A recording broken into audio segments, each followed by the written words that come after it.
आता तर काय श्रीला दातं येतात तर काही ना काहीतरी शिकार होतंय तिच्या हातातून म्हणजे दातातून हो. मग काय पाकीट झालं, बॅग झाली. मग आता काय करायचं, पाकीट फेकून दिलं माझ्याकडे बघून. मग काय आली तिच्या ब्ल्यूटूथकडे म्हणजे माझ्या हो. मग सोडवलं कसं मसं तिच्याकडनं आणि नंतर विचार करते की आता काय करू, आता कशाचं मिश्रण चिकरण बनवून घेऊ दाताखाली. मग काय पेपर घेतला पण पेपर काही जमेना. मग आली माझ्याकडे. मला तर काय वाटलं आता की सिलेंडरला चावती का काय, घेती म्हटलं तिला तिच्या गिरणीमध्ये. बट सोडून दिलं सिलेंडरवर. थोडासा रहीम खाल्ला श्रीने. मग काय आले स्वयंपाकाकडे स्वयंपाक बनवायला.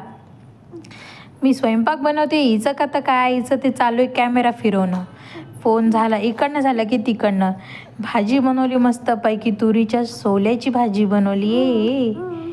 मग काय थोडा वेळ खाली सोडलं श्रीला तर श्री गायब.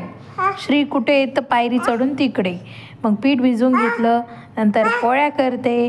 पोळ्या काय आज व्यवस्थित जमत नव्हत्या कारण की सगळं लक्ष माझ्याकडं श्रीकडे होतं.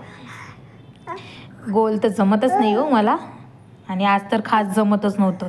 थोड्या वेळ लक्ष हटवलं की काहीतरी दुर्घटना घटत होती.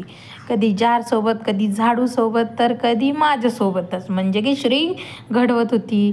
इकून तिकून पोळ्या केल्या पण पोळ्या पण जास्त फुगत नव्हत्या, थोड्याफार फुगल्या. परत खाली बघते तर काय श्रीनी काढली बकेट, वाजवते तबला.